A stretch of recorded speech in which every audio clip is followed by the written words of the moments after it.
안녕하세요. 로켓입니다.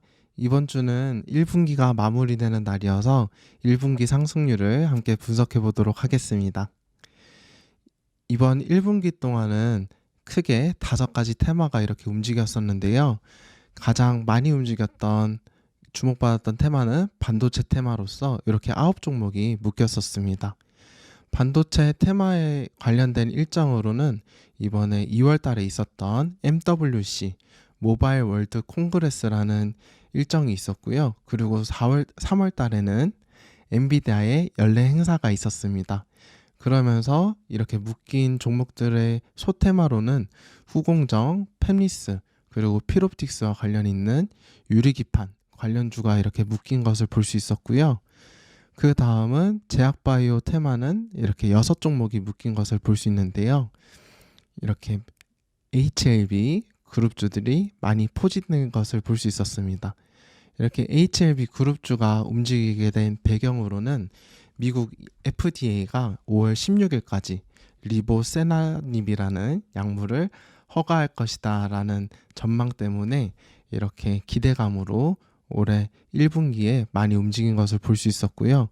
한국 BNC 같은 경우에는 품목 허가가 되면서 그리고 비만 치료제 재료가 같이 있으면서 이렇게 21일까지 오르다가 그 이후에 이렇게 주가가 추세가 변화되는 것을 볼 수 있었고요. 마지막으로 알테오젠 같은 경우에는 미국의 머크라는 회사랑 계약을 체결하고 이렇게 수익이 이제 들어오기 시작하면서 3월달 그러니까 1분기까지 계속 좋은 추세를 만드는 것을 볼 수 있었습니다. 그리고 세 번째 2차전지 테마에는 이렇게 3가지 종목이 들어있었는데요. 엔캠하고 덕산 테코피아 같은 경우에는 미중 분쟁 관련하여서 중국에서 전해액을 많이 생산하고 있는데 엔캠하고 덕산 테코피아가 그러한 일을 하고 있으니 중국을 이렇게 압박을 하면은 우리나라에 있는 이 회사들이 반사 수혜를 받을 것이다 라는 기대감 때문에 상승도 있었고요. 그리고 미국에 이렇게 회사를 차리고 있다는 일정도 있으니 그것도 좀 잘 살펴보시면 좋을 것 같습니다. 그리고 이수 스페셜티 케미컬 같은 경우에는 전고체, 황화리튬 관련하여서 이렇게 부각을 받았었고요. 그리고 초전도체 관련주 같은 경우에는 3월 4일에 미국 학회에서 초전도체 관련한 논문을 이렇게 발표할 것이다 라는 기대감, 그런 것 때문에 1월, 2월에 크게 상승을 보였었습니다. 마지막으로 전력기기, 변압기 관련주 두 종목은 미국에서 이렇게 노후화된 시설을 교체할 때 수혜를 받을 것이다 라는 기대감 때문에 크게 움직이게 되었었습니다. 그러면은 한 테마씩 살펴보실 건데요. 처음으로 살펴보실 거는 반도체 관련주입니다. 근데 지난 목요일에 대표님께서 필옵틱스 관련한 주식을 찾아보라고 하셨었는데요. 저는 그래서 필옵틱스가 하고 있는 사업 관련된 파트와 그리고 지분 관계가 있는 필에너지를 한번 살펴보려고 정리를 해보았습니다. 필옵틱스는 먼저 유리기판 사업을 하고 있는데요. 유리기판 사업이 최근에 부각을 받게 된 리포트가 있어서 이렇게 들고 와 보았습니다. 유리기판이 최근에 부각받게 된 이유는 삼성그룹이 유리기판 상용화를 앞당기기 위해서 이렇게 공동으로 연구 개발에 착수하였다라는 소식 때문이었는데요. 유리기판은 기존에 있는 플라스틱 기판에 대비해서 더 이렇게 딱딱하기 때문에 세밀한 회로 형성을 해도 이렇게 쉽게 깨지지도 않고 열을 가해도 이렇게 휘어지는 그런 것도 적고 동시에 더 얇게도 만드는 것이 가능하여서 기존 플라스틱 기판보다 좋기 때문에 이렇게 공동으로 연구 개발을 착수하였다라는 소식 때문에 이렇게 필옵틱스도 부각을 받게 되었었는데요. 그렇다면 이 리포트에서는 관련주로 이렇게 삼성전기, 앱솔릭스, 필옵틱스, 기가비스 그리고 HB 테크놀로지를 수혜받을 것이다 라고 이렇게 예상을 하고 있었고요. 현재 필옵틱스라든지 HB 테크놀로지는 주가가 움직인 적이 있었고 그리고 YC캠도 이렇게 삼성전자와 유리기판 공동 연구를 착수하였다라는 소식 때문에 먼저 움직인 적이 있었지만 기가비스는 아직 움직이지 않은 모습을 볼 수 있었습니다. 그리고 지분 관계에 있어서는 필에너지가 이렇게 관계가 있는데요. 필에너지 같은 경우에는 2차 전지 관련주이고 이렇게 필옵틱스가 최대 주주인 것을 알 수 있습니다. 그리고 2대 주주는 삼성 SDI인데요. 이렇게 지분 관련하여서 이렇게 필에너지는 55%, 그리고 필옵틱스는 약 54% 정도 상승하면서 이렇게 그룹주가 이번 달에 많이 상승한 것을 알 수 있었습니다. 그리고 필에너지 같은 경우에는 4680 원통형 배터리 관련주로도 묶이고요. 그리고 고객사가 미국 합작법인을 조기 가동하면서 이렇게 수혜도 받을 것이다 라는 이런 리포트도 있었기 때문에 잘 살펴보시면 좋을 것 같고, 그리고 이 종목 같은 경우에는 저희 3월 월간 강연회에도 있었습니다. 그렇기 때문에 4월 강연회에도 많이 참석하셔서 좋은 종목들 이렇게 공부 같이 하실 수 있으면 좋을 것 같습니다. 그리고 두 번째 제약바이오를 한번 같이 살펴보실 건데요. 이렇게 세 종목을 살펴보실 건데 먼저 한국 BNC를 살펴보도록 하겠습니다.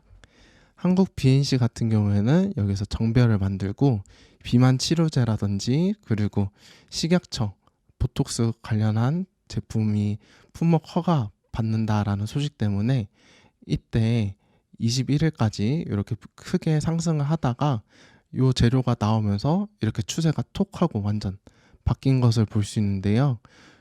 그렇기 때문에 이와 비슷한 이 아시아나 IDT도 한번 살펴보도록 하겠습니다.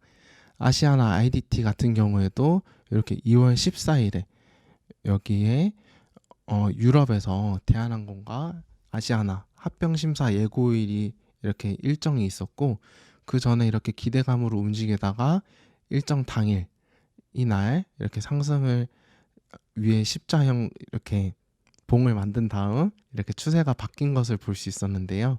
그래서 기대감이나 이런 것들이 주가에 선반영되었던 종목들은 재료 노출되는 당일까지만 이렇게 보고 그 다음은 좀 버리는 게 좋다고 저는 생각을 하고 있는데요.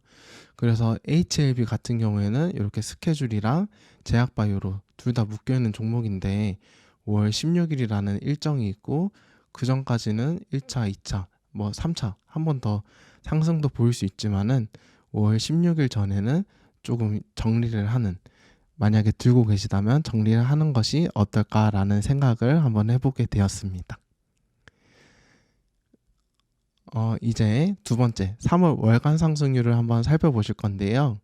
3월 월간에서는 반도체, 제약바이오, 그리고 변압기 관련된 주식들이 이렇게 크게 묶였었고, 제약바이오가 10종목이 묶이면서 가장 부각받는 업종이었습니다. 아무래도 HLB 관련하여서 이런 일정 때문에 현재 기대감 때문에 많이 움직인 것을 볼 수 있었고요. 그리고 4월 5일에 있는 AACR 미국 학회가 이제 시작이 되기 때문에 그로 인해서 제약바이오가 이렇게 계절성을 띠고 많이 움직이고 부각받은 것을 볼 수 있었습니다. 그리고 두 번째는 반도체 관련주가 5종목이 묶였었는데 뉴로모픽이라든지 HBM, CXL, 그리고 여기도 필옵틱스가 있는데요. 이렇게 이러한 소테마들이 부각받은 것을 볼 수 있었고요. 그리고 변압기 같은 경우에는 이렇게 4종목이 묶였었고, 아까 미국의 인프라, 그러니까 노후화된 시설 때문에 이렇게 수혜를 받을 것이다 라는 기대감, 그리고 AI 전방 산업에서 아직 전선이라든지 그러한 인프라가 더 확충될 필요가 있기 때문에 이러한 것들이 수혜를 받을 것이다 라는 기대감 때문에 이렇게 움직인 것을 볼 수 있었습니다. 그래서 변압기 관련하여서 좀 더 뉴스가 있어서 한번 살펴봤었는데요. 이 뉴스에서는 데이터 센터를 만들 때 이렇게 변압기라든지 전선, 전력 관련된 업종들도 부각을 받을 수 있지만은 신재생 그리고 SMR 여기까지도 이렇게 매기가 돌 수 있다라고 보는 시각이 있었고요. 그리고 이번 달에는 이렇게 일곱 종목이 이러한 관련주로 움직인 것도 볼 수 있었습니다. 그래서 마지막으로 이제 마지막 주간 종목들도 이렇게 묶어서 넣어봤는데요. 큰 추세에 이어서 반도체도 6종목, 제약바이오도 6종목, 그리고 2차전지는 완전 바뀌면서 2종목이 남았었고, 그리고 전력기기에서는 이렇게 한 종목이 주간 탑 30에 들어온 것을 볼 수 있었습니다. 그래서 이렇게 1분기 3월, 그러니까 최근으로 올수록 겹쳐지고 현재 추세가 계속 이어지고 있는 종목들이잖아요. 그래서 1분기랑 3월의 교집합은 이렇게 큰 글씨로 이렇게 표시를 해보았고, 그리고 3월에서 그리고 마지막까지도 부각을 받았던 종목들, 그리고 겹치는 종목들은 이렇게 밑줄을 한번 그어 보았습니다. 그리고 신고가 근처에 있는 종목들은 이렇게 노란색, 그리고 52주 신고가는 돌파하였지만 역사적 신고가에 도달하지 못한 종목은 이렇게 2종목이 있었는데요. 그래서 현재 이러한 종목들의 추세가 아직 이어지고 있지만은 지금도 좋은 추세를 만들어 갈 준비를 하고 있는 종목들이 있기 때문에 잘 선별하여서 좋은 종목을 투자하실 수 있으면 좋을 것 같습니다. 그리고 일정 매매 관련하여서 저희는 항상 가까운 일정보다는 이렇게 5월달 일정을 좀 더 살펴봐야 될 것 같은데요. 왜냐하면 4월달 일정을 살펴보면 안 되고 5월달에 있을 일정들이 계속 선반영되고 기대감 때문에 움직인 것을 볼 수 있었으니 5월달에 좀 어떤 일정이 있는지 한번 살펴봐야 되는데, 5월달에는 이렇게 인공지능 그리고 기업 밸류업 관련한 일정이 2개가 있기 때문에 이러한 일정 관련 테마들도 잘 살펴보시면 좋을 것 같습니다. 오늘도 시청해 주셔서 감사드리고요. 즐거운 주말 되실 수 있으면 좋겠습니다. 감사합니다.